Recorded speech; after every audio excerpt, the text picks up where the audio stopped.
प्रणाम अहाँ सब गोटा के। देखियो, ई हमरा नहीं लगैए कि ई बिहारक लोकक ई मतलब चीज पहचान के मोहताज छै। ई दिल्ली या मुंबई में मतलब पहचानक मोहताज रह जाइए। तो मतलब बिहार मतलब ई एक्चुअली बिहारे नहीं कह सकै छियै, उत्तराखंड जेना चाइनो में आब होबऽ लगलै ई सब।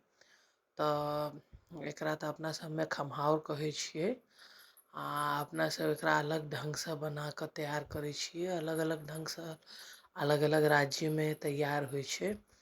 ओना उत्तराखंड सब साइड में एकरा मतलब पहाड़ी इलाका में एनाहिए धो कऽ काटि कऽ बॉयल कऽ लेलक, ओहिमे नमक चाट मसाला डालि कऽ लोक एनाहिए खेलक।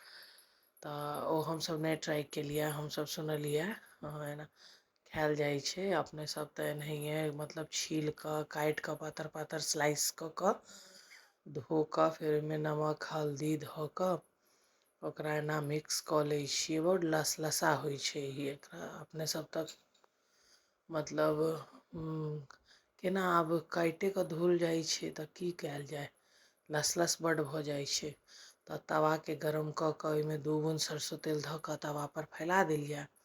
और ओहिके बाद एक के बाद एक स्लाइस डालि कऽ एकरा पहले फुल हीट में गरम केने रहिए तवा के, फिर मध्यम कऽ देलिए, फिर एकरा अलट पलट कऽ मतलब 5 से 6 मिनट लगे छै। कनि अलट दियौ पलट दियौ एकरा सेकऽ में। नमक हल्दी लगा कऽ एकरा मतलब कोटिंग केने रहिए। तो आब जे मतलब चेक करल है कि भऽ गेलै कि नहीं, एना इंसर्ट कऽ के अहाँ कतहु चीज देख लिए तऽ हमरा हाथ में झाँझ रहा तो हम झाँझे से चेक कऽ लेलहुँ कि मतलब भऽ गेलै कि नहीं। तऽ मतलब आराम से एहिमे इंसर्ट भऽ जाइ छलैए, यानी कि ई बैच भऽ गेलैए, मतलब सीझ गेलैए तवा पर। तऽ ओना तऽ देखऽ में लागैत रहै छै बहुत पहिले से सीझ गेलैए, लेकिन चेक करऽ पड़ै छै। आलुए जेना एकर स्वाद होइ छै, मतलब फिकाइन एकदम। एहिमे कनि ऊपर से मसाला तसाला पड़ि जाइ छै तऽ नीक लगै छै। ई भुरभुरा आलू जेना एकर स्वाद लगै छै। मतलब बहुत बढ़िया लगे छै। बस हमर घर में बच्चा सबके तऽ बहुत पसंद छै, हमरो सबके पसंद है। एक्चुअली हम गेल रहियै बिहार, लेकिन हम नहीं लऽ कऽ एलियै। हमर पड़ोसी छलथि है से देलथि है एतेटा के चक्का। तकरे हम कटलहुँ, बनेलहुँ, साफ केलहुँ आ एकरा तरलहुँ। कहलिए वीडियो शूट कयल जाय। आई तरि कऽ हमर बेटा सबटा समाप्त केलथि। 4टा चलैए तऽ हम कहलिए केहन लगैए अहाँके वीडियो शूट करै छलिए, तऽ हम पुछलिए बहुत नीक लगैए कहलथि। हमर बेटियो छथिन 2.5 साल के, हुनको बड्ड सुंदर लगलनि। ओहो खाइ छलथि एक के बाद एक, कनि खाइ छलथि कनि फेंकै छलथि है। बच्चा सबके बड्ड नीक लगै छै, हमरो सबके नीक लगैए। ओना तऽ बिहार में तऽ स्पेशल तरुआ ई मानल जाइए खमहाउर के।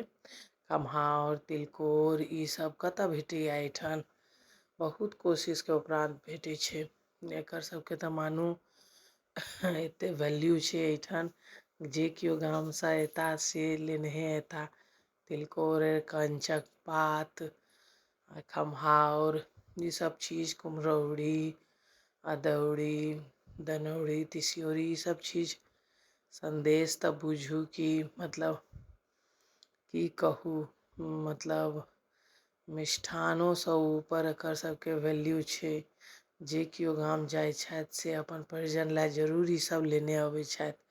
हमरो मम्मी जाइ छै तऽ ई सब चीज जरूर लेने अबै छै हमरा सब लए। तऽ मतलब 2 महीना 3 महीना के कुम्हरौरी, अदौड़ी, तिसियौरी, चरौरी सब लेने अबैया हमरा सब लए। बाप रे बा एते लगेज भऽ जाइ छै ने की कहू। बड्ड स्वाद। किछु किछु एहन सामान छै जे मतलब ओ बिहारे टा में भेटै छै, आर ओहिठाम मतलब ओहिठुनका अलगे स्वाद होइ छै। तऽ चलू अपने सबके कहै छी एक बेर जरूर अहाँ सब मतलब ओना तऽ सब खेने छियै, लेकिन एक बेर एना तवा पर अलगे स्वाद अबै छै। एक बेर तवा पर सेक कऽ खेबै ने तऽ ओकर अलगे स्वाद अबै छै। एक बेर एनाहियो ट्राई कऽ के देखियौ। सबके बनबऽ के विधि कनि इम्हर उम्हर भऽ जाय सँ ने स्वाद में अंतर भ जाइ छै। एक बेर एना क के ट्राई करियो, केहन लगैया से हमरा कमेंट करब। हमर वीडियो नीक लगैया तो प्लीज लाइक शेयर करनाइ नहीं भूलबै। चलू फेर हम अबै छी न्यू वीडियो के साथ। तात्काल जय श्री राधे।